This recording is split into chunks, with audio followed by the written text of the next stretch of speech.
Once again, welcome to the SDG National Workshop. Thank you. We have people from Johor, we have people from Penang, from different states. So 2015, 193 countries endorsed this as a development blueprint.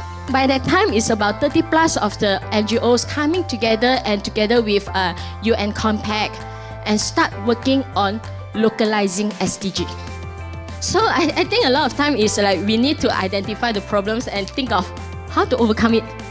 Okay, your key activity, helping NGO, volunteerism, public transport, youth development. We educate them on the SDGs and help them become active citizens and helpful citizens in Malaysia. We build the educators community, we empower them by giving training. To promote sport as a way of life.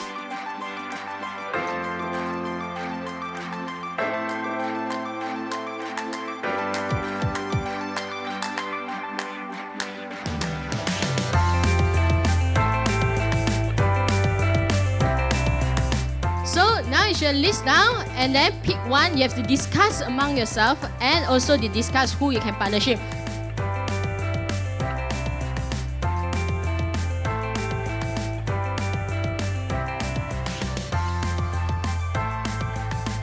And for planet, food waste, we want to bring awareness about food securities or food waste. And I'm seeing many new faces, and that is very good for SDG. What is the nature of this partnership? So all the SDGs center around how can we have partnership in order to achieve the targets and indicators. And SDG has a very important place for all of us. By the time October 2019, it was established. 2020, we started with our pilot testing in 10 kawasan parliament across Malaysia. We have 97 solution providers. This is where we channel it through the solution projects, the grassroots community-based projects. So thank you very much, and I hope I'll be here, and tomorrow I'll listen to your findings as well. It's very, very important to catch someone like him, have the experience on ground, working with diverse background, and very willing to share.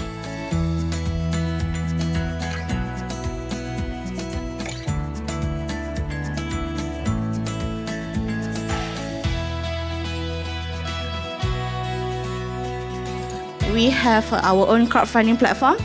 So I'm looking forward to collaborate. We do a lot of deaf awareness and how to bridge accessible communication towards the deaf community, to communicate like, you hold us like menatang minyak yang penuh. And we employ as many local people as possible, and we give training for them as well. So that they can actually get inspired by the orang asli way of lifestyle. And these people do not receive any education, the NGO or any institution to support SDG program. Mobilize our community of impacted Malaysian mothers. So we're talking about sustainability. It's constant progress. We are already taking the wealth of our future, and yet we don't feel irresponsible. Their organization, whether they are advocating for environment or indigenous, Not see the actual scenario. It's a good wrap up, and also I have a lot of this idea from you all. Thank you for your contributions. Because we are getting so big, at one point the evaluating team was only about 10 to 12. We're up to about 18 now. So I just want you to stand up for a while. Just stand so that at least you get your blood flowing well. What one or two action that you want to do after this training?